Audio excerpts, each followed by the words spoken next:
ஜெய் ஸ்ரீ மாத்ரே நமக. ஜெய் குருதத், ஜெய் குரு பரசுராம். நமஸ்காரம். நான் கரூர்லேருந்து வல்சலா பணிக்கர், பிரசன்ன ஜோதிடர். இன்றைக்கி நம்ம குரு வக்ர பயிற்சி பலன்கள் கன்னி ராசிக்கு எப்படி இருக்குன்னு பார்க்க போகிறோங்க. இந்த குரு வந்து என்றைக்கு வக்ரமாகிறாரு, எப்போ வக்ரமாகிறாரு அப்படின்னா 2024 அக்டோபர் மாதம் 9ஆம் தேதி வந்து குரு வந்து வக்ரமாகிறாரு.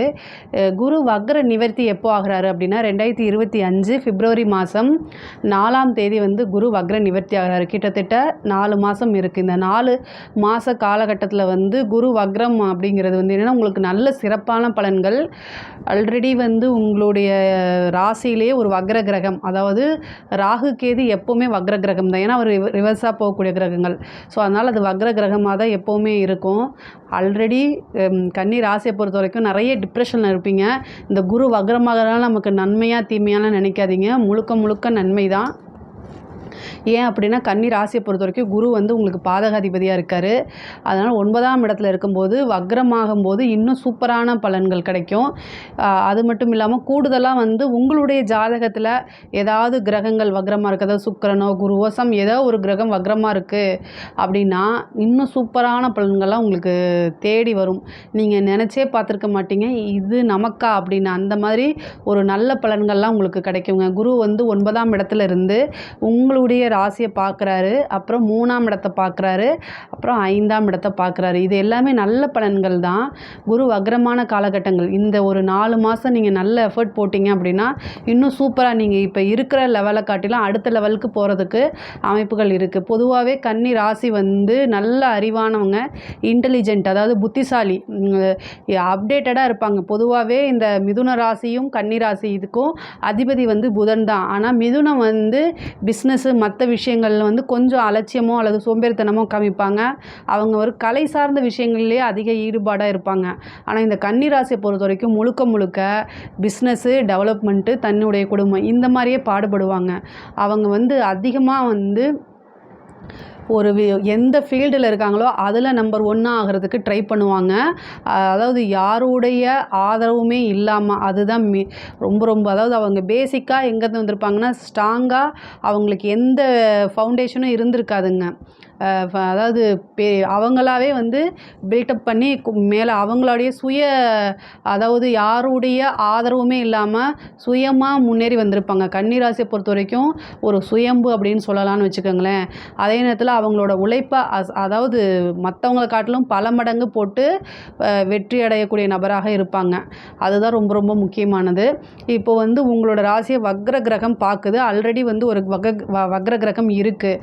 அப்போ வந்து என்னென்னா இந்த கேதுனால இருக்கக்கூடிய அத்தனை தீமையும் உங்களுக்கு போயிருக்கும். இவ்வளோ நாளாக நீங்கள் ஒரு விஷயத்தை செய்யணும்னு நினைப்பீங்க, ஆனால் ஏதோ ஒரு விஷயங்கள் உங்களையே முடக்கி போட்ட மாதிரி இருக்கும். நீங்கள் செய்கிறதுக்கு போவீங்க, எல்லாத்துக்கும் ரீச் ஆவீங்க, பட் ஆனால் ஏதோ ஒரு தடையே இருந்துகிட்டே இருக்கும். ஏன்னா கேது வந்து எல்லா விஷயத்தையும் தடை பண்ணுறது தான். பொருளாதாரத்துக்கு முக்கியமானது வந்து கேது வந்து தடை தான். அது இப்போ குருவோடைய வக்ர பார்வை கிடைக்கிறனால அந்த தடையெல்லாம் என்ன ஆகும் அப்படின்னா கேட் ஓப்பன் அப்படின்னு சொல்கிற மாதிரி தான். அப்போது நீங்கள் இந்த 4 மாதம் அதிகமாக எஃபர்ட் போடணும். இந்த டைமை வந்து நீங்கள் கரெக்டாக யூட்டிலைஸ் பண்ணிக்கிட்டீங்க அப்படின்னா நிறைய கோடியாக பணம் சம்பாதிக்கக்கூடிய அமைப்புகள்லாம் உங்களுக்கு இருக்குது. திடீர்னு ஒரு அதிர்ஷ்டம் வரத்துக்கு, நீங்கள் எதிர்பார்த்த ஒரு விஷயமும் எதிர்பாராத ஒரு விஷயமும் கிடைக்கிறதுக்கு வாய்ப்பு இருக்குது. பிஸ்னஸில் வந்து பார்ட்னர்னால ஏதாவது பிரச்சனைகள்னாலும் அதெல்லாம் சுமூகமாக தீர்றது. அதே மாதிரி புதுசாக ஒரு பிஸ்னஸ் ஆரம்பிக்கிறது, பிஸ்னஸ் ரீதியாக அதாவது வெளிநாடு வெளிமாநிலம் செல்லக்கூடிய அமைப்புகள் இருக்குது. உத்தியோக ரீதியாகவும் உங்களுக்கு வளர்ச்சி உண்டு. உத்தியோகத்தில் வந்து பார்க்கக்கூடிய உத்தியோகத்தில் ப்ரொமோஷன் கிடைக்கிறதுக்கு வாய்ப்புகள் இருக்குது. சேலரி இன்க்ரிமெண்ட் கிடைக்கிறதுக்கு வாய்ப்பு இருக்குது. அதாவது இந்த குரு வந்து உங்களுக்கு 4-7 குடையவராக போகிறாரு.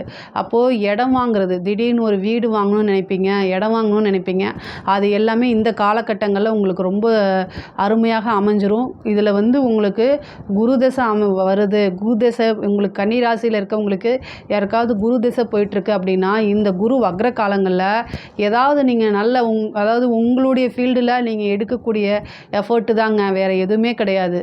அது நார்மலாக போடக்கூடியதில் 100% போடுறீங்க. ஆனால் இப்போ நீங்கள் ஒரு 50% போட்டாலே என்ன ஆகும் அப்படின்னா 100க்கு 200% உங்களுக்கு பலன் வந்து தானாகவே சேருங்க. இது நீங்கள் எஃபர்ட் போட்டுட்டு அப்புறம் சொல்லுங்கள், கிடச்சிருக்கா கிடைக்கலையா அப்படிங்கிறத கமெண்ட்ஸில் சொல்லுங்கள். ஏன்னா இந்த வக்ர காலகட்டங்களில் வந்து கன்னி ராசிக்கு குரு வந்து எப்போல்லாம் வக்ரமாகிறாரோ அப்போல்லாம் வந்து பெரிய லெவலில் நன்மைகள் நடக்கும். இது ஒவ்வொரு வக்ர காலங்களையும் நீங்கள் கவனித்து பாருங்கள், உறுதியாக உங்களுக்கு நடக்கும். அதே மாதிரி குடும்பத்தில் இருந்த பிரச்சனைகள்லாம் வந்து இப்போ நீங்கிரும். ஆல்ரெடி ப்ராப்ளம் ஏதாவது இருக்குது அப்படின்னா இப்போ நீங்கிரும். பொதுவாக 7ஆம் அதிபதி தான். அப்போ உங்கள் லைஃப் பார்ட்னர்கிட்டையோ அதாவது கணவன் மனைவி கிட்ட இந்த சண்டை சச்சரவுகள்லாம் இப்போ நீங்கிறதுக்கு உண்டான வாய்ப்புகள் இருக்குது. பொதுவாகவே வக்ர காலகட்டங்களில் அதிகமாக பேசுகிறத அவாய்ட் பண்ணிடணும். அதாவது பேச்சை குறைச்சிட்டு செயலில் ஈடுபட்டீங்க அப்படின்னாலே சூப்பர் தான் உங்களுக்கு. பொதுவாகவே கன்னி ராசியை பொறுத்த வரைக்கும் லூஸ் டாக்லாம் நீங்கள் விட மாட்டீங்க. யார்கிட்ட எப்படி பேசணும், அளந்து பேசணும், அதே மாதிரி எந்த விஷயத்தை எப்படி சாதிக்கணும் அப்படின்னு நல்ல நாலேஜ். உத்திர நட்சத்திரம் ஹஸ்த நட்சத்திரம்லாம் வந்து ரொம்ப நல்ல நாலேஜாக இருப்பாங்க. பொதுவாகவே வந்து அவங்க ஒரு முன்னேறணும்னு நீங்கள் நினச்சிட்டிங்க அப்படின்னா எந்த அவமானத்தையும் தாங்கிக்கிட்டு சகிச்சுக்கிட்டு அதெல்லாமே கடந்து முன்னேறக்கூடிய நபராக தான் நீங்கள் இருப்பீங்க. இப்போ வக்ர காலகட்டங்களில் அந்த முன்னேற்றம் அப்படிங்கிறது 100க்கு 200% உறுதி செய்யப்பட்டிருக்குது. இதை கரெக்டாக யூஸ் பண்ணிக்கோங்க. கேது இருக்கக்கூடிய அந்த தடைகள்லாம் தகர்த்துரும். அதே மாதிரி நீண்ட தூர பிரயாணம் பண்ணுறது வந்து உத்தியோக ரீதியாகவோ உங்களுக்கு பிஸ்னஸ் ரீதியாக தொழில் ரீதியாகவோ உறுதியாக உண்டு. அதுக்காக நீங்கள் வந்து இப்போ அவாய்ட் பண்ணாதீங்க. வெளியில் போகணுமே அப்படின்னு நினச்சிட்டு நீங்கள் அவாய்ட் பண்ணாதீங்க. அது போகிறது மூலிமா உங்களுக்கு கண்டிப்பாக ஒரு ஆதாயம் உண்டு. அதே மாதிரி நீண்ட தூர பிரயாணம் பண்ணி கோவில், அதாவது 9ஆம் இடம்ங்கிறது வந்து ஒரு புனிதமான இடம்னு வச்சுக்கோங்களேன். அப்போ வந்து என்ன, புனித நதி நீராடுதல், புனிதமான கோயில்களுக்கெல்லாம் போகிறதுக்கு உண்டான அமைப்புகள்லாம் தானாக தேடி வரும். அதே மாதிரி ஒரு நல்ல குருநாதர் கிடைக்கிறதுக்கு வாய்ப்பு இருக்குது. குருநாதருடைய ஆசீர்வாதங்கள்லாம் கிடைக்கிறதுக்கு வாய்ப்பு இருக்குது. கன்னி ராசி வந்து நல்லா முன்னேறணும் அப்படின்னா வீட்டில் இருக்கக்கூடிய பெரியவர்கள்கிட்ட ஆசீர்வாதம், மற்றவங்களுடைய சொல்லுக்கு செவி சாய்க்கணும். அதே மாதிரி ஆசீர்வாதங்கள் அதிகமாக வாங்கணும். ஏன் அப்படின்னா உங்களுக்கு 7 குடையவர் வந்து பார்த்திங்கன்னா 9ஆம் இடம் இருக்குது. 9ஆம் இடம்ங்கிறது ஆசீர்வாத ஸ்தானமே. அப்போ அந்த இடத்துல குரு இருக்கும்போது ஆசீர்வாதம் வாங்கணும். ஆசீர்வாதங்கள் மட்டுமே உங்களையே வாழ வைக்கும். அதே மாதிரி நீங்கள் ரொம்ப ரொம்ப இந்த காலகட்டத்தில் ரொம்ப கவனமாகவும் செயல்படணும். ஆல்ரெடி உங்கள் ராசியில் கேது இருக்கார். வக்ரமான குரு பார்க்குறதுனால உங்களுடைய பேரை மிஸ்யூஸ் பண்ணுறதுக்கு வாய்ப்புகள் இருக்குது. நீங்கள் வந்து ஒவ்வொரு விஷயமும் நீங்கள் ஒரு பெரிய நல்ல ப்ரொஃபைலில் இருப்பீங்க. அதை க்ரியேட் பண்ணுறதுக்கு எவ்வளோ வருஷங்களாகி கொஞ்சம் கொஞ்சமாக பார்த்து செதுக்கி வச்சுருப்பீங்க. இந்த 9ஆம் இடத்துல வக்ர காலகட்டங்களில் அதுக்குன்னே சில பேர் வந்து பேரை கெடுத்து விட்றதுக்குன்னு நிறைய பேர் இருப்பாங்க. அதிலெல்லாம் ரொம்ப கவனமாக இருக்கணும். கொஞ்சம் சந்தேகம் வந்தாலும் அலர்ட் ஆகிக்கணும் நீங்கள். அதாவது இவங்க தானே அப்படின்னு. கன்னிராசிக்கு மிகப்பெரிய மைனஸ் என்னென்னா, பொதுவாகவே உங்களுக்கு வந்து பாசம் அப்படிங்கிறது, குடும்பத்தில் வந்து பாசங்கிறது ஈஸியாக கிடச்சிடாது. நீங்கள் அதாவது மற்றவங்களை காட்டிலும் உங்களுக்கு ரொம்ப குறைவாக தான் கிடைக்கும். அது இல்லாமல் நீங்கள் எதிர்பார்க்கக்கூடிய விஷயங்கள், உங்களுடைய தேவைகள் என்னன்னு அவங்களுக்கு தெரியாது. குடும்பத்தாருக்கு நீங்கள் வந்து சாதாரணமாக வந்து ஒரு கேரிங் எதிர்பார்த்தா கூட அந்த விஷயங்கள் உங்களுக்கு கிடைக்காம போகிறதுக்கு வாய்ப்புகள் இருக்குது கன்னிராசியை பொறுத்த வரைக்கும். அதனால் கொஞ்சமாக சின்ன வயசுலேருந்தே நிறைய ஏமாற்றங்களை சந்திச்சிருப்பீங்களா? ஸோ அதனால் என்ன ஆகும் அப்படின்னா, ஈஸியாக ஒருத்தங்க உங்களுக்கு கேரிங் கொடுத்துட்டு அவங்கள நம்பிடுவீங்க. அதனால் நிறைய நம்பிக்கை துரோகங்களை சந்திச்சிருப்பீங்க. இந்த வக்ர காலகட்டங்களில் உங்களுக்கு நம்பிக்கை துரோகங்கள் நடக்கிறதுக்கு வாய்ப்பு இருக்குது. ஸோ அதனால் ரொம்ப பார்த்து ஒரு ஹெல்ப் பண்ணுறதுனா கூட இந்த ஒரு லிமிட் வச்சுக்கோங்க. இது நம்ம லாஸ் பண்ணிட்டா நமக்கு எந்த பிரச்சனையும் இல்லை, நம்ம மனசு கஷ்டப்படாது அப்படின்னு நினச்சா மட்டும் நீங்கள் அந்த விஷயங்களை பண்ணுங்கள். ஐயோ இது என்னை பொறுத்த வரைக்கும் பெரிய அமௌண்ட்டு, பெரிய விஷயம் அப்படின்னு நினச்சிங்கன்னா தயவு செய்து மறுத்துருங்க. இல்லை, நோ அப்படின்னு சொல்லி பழகிருங்க. அந்த இடத்துல நீங்கள் சொல்லலை அப்படின்னா பின்னாடி வாழ்க்கை ஃபுல்லும் அதை நினச்சி ஃபீல் பண்ணுற மாதிரி வந்துடும். ஏன்னா உங்களுக்கு வந்து ஒரு கேரிங் கொடுத்துட்டாலே அவங்கள நீங்கள் நம்பிடுவீங்க. கன்னிராசிக்கு இது மிகப்பெரிய மைனஸு. குடும்பத்துக்காகவும் பாசத்துக்காகவும் இயங்கக்கூடிய அமைப்புகள் இருக்குது. ஸோ அதனால் வந்து இந்த விஷயங்களை ரொம்ப கவனமாக இருங்க. அதாவது நீங்கள் ஒரு முடிவு பண்ணிங்க, இது நமக்கு கிடைக்கலனாலும் பரவாயில்ல, ஆனால் அந்த ஏமாற்றத்தை வழியெல்லாம் நம்மளால் தாங்க முடியாது, நம்ம லைஃப் அது செதைச்சிரும் அப்படிங்கிற ஒரு விஷயங்களில் கவனமாக இருக்கணும். அதை முடிவு பண்ணிவிட்டு இல்லை வேண்டாம் அப்படிங்கிறத சொல்லி பழகுங்க. ஒரு லிமிட் வச்சுக்கோங்க. நண்பர்களால் ஏமாற்றம் வந்து கன்னிராசிக்கு இயல்பான ஒரு விஷயம் நடக்கிறது தான். இதெல்லாம் கிராஸ் பண்ணி வந்தால் தான் உங்களுடைய வாழ்க்கை வந்து முன்னேறும், வளர்ச்சி அடையும். இதெல்லாம் ஞாபகம் வச்சுக்கோங்க. இந்த வக்ர காலகட்டங்களில் வந்து உங்களுக்கு நிறைய நன்மைகள் நடக்கும். பொருளாதார ரீதியாக, மன ரீதியாக கொஞ்சம் கஷ்டங்கள் கொடுக்க தான் செய்யும். என்னடா அது இவங்களை நான் நம்பினமே, ஏன்னா கடைசி நேரத்தில் இப்படி கழுத்துறதுட்டாங்களே அப்படிங்கிற காலகட்டம்லாம் இருக்குது. பட் ஆனால் அதெல்லாம் கிராஸ் பண்ணி வந்துடுங்க. உங்களால் எதையும் சாதிக்க முடியும். இந்த ஒரு விஷயத்தை எப்போவுமே மனசில் வச்சுக்கோங்க. கன்னி ராசியை பொறுத்த வரைக்கும் நிறைய அதிர்ஷ்டங்கள் கிடைக்கக்கூடிய காலகட்டம் தான். நீங்கள் எதை தொட்டாலும் அதிர்ஷ்டம் தான். அதிக எஃபர்ட் போடாமையே சில விஷயங்கள்லாம் உங்களுக்கு கிடச்சிரும். அது வந்து ரொம்ப ஆச்சரியத்தை உங்களுக்கு கொடுக்கும். அதே மாதிரி காதல் ரீதியான பிரச்சனைகளில் ரொம்ப கவனம் தேவை. உங்கள் வீட்டுக்கு இவ்வளோ நாள் நீங்கள் தெரியாமல் வச்சுருக்கீங்கன்னா கூட அது வீட்டுக்கு இந்த காலகட்டங்களில் தெரியும். அதனால் கெட்ட பேர் வரும். உங்களுடைய பேரண்ட்ஸ் வந்து உங்களோட லவ் சம்மந்தப்பட்ட விஷயங்களுக்கு வந்து பர்மிஷன் கொடுக்க மாட்டாங்க. அப்புறம் வந்து உங்களை ரொம்ப ஸ்ட்ரிக்டாக வந்து வீட்டில் வச்சுருப்பாங்க. இதெல்லாமே நீங்கள் பார்த்துக்கங்க. காதல் ரீதியாக இருக்கக்கூடிய பிரச்சனைகள், அதாவது ஒன்று பேரண்ட்ஸ்னால பிரச்சனை வரும், இல்லைன்னா லவ்க்குள்ளேயே ஏதாவது பிரச்சனை வந்து பிரேக்கப் ஆகிறதுக்கு வாய்ப்புகள் இருக்குது. அதனால் மன ரீதியாக கஷ்டப்படுவீங்க. அதாவது ரொம்ப நாளாக இருந்த ஃப்ரெண்ட்ஷிப்போ லவ்வோ வந்து பிரியறதுக்கு வாய்ப்புகள் இருக்குது. தேவையில்லாத மனிதர்களை உங்களுடைய லைஃப்பில் வந்து இடம் கொடுக்காதீங்க. அது வந்து யாராக இருந்தாலும் சரி, ஃப்ரெண்ட்ஸாக இருந்தாலும் சரி, இல்லை வேறு யாராக இருந்தாலும் சரி. அதேமாதிரி குடும்ப நபர்கள்கிட்ட உங்களுடைய விஷயங்களை சொல்லி பழகுங்க. எனக்கு வந்து நான் இந்த பொசிஷனில் தான் இருக்கேன் அப்படின்னு சொல்லி பழகுங்க. உங்களுடைய முழு விஷயங்களையும் அவங்கக்கிட்ட ஷேர் பண்ணுங்கள். அப்போ தான் வந்து அவங்களும் கொஞ்சம் அண்டர்ஸ்டாண்ட் பண்ணிக்க முடியும்.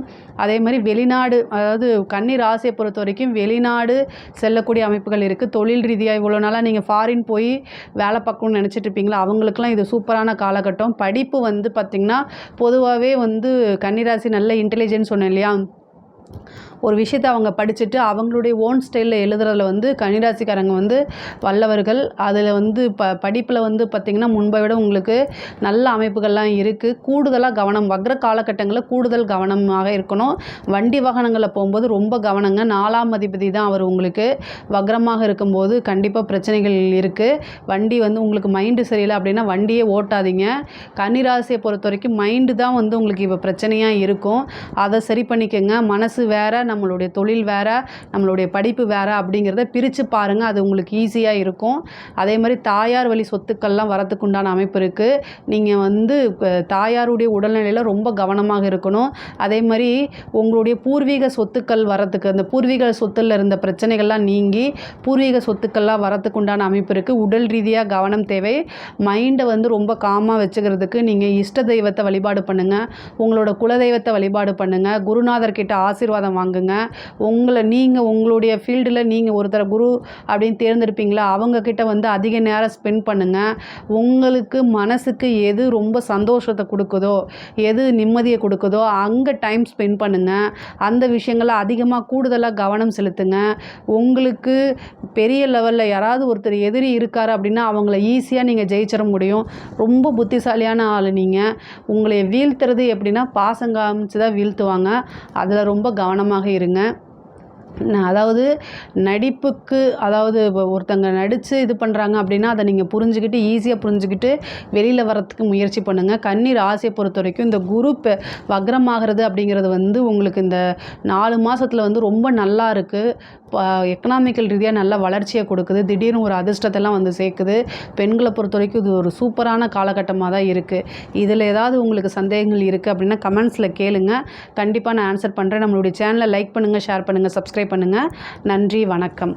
இந்த நிகழ்ச்சியை பற்றிய உங்கள் கருத்துக்களை கீழிருக்கும் தொலைபேசி எண் மற்றும் மின்னஞ்சலில் தெரிவிக்கலாம்.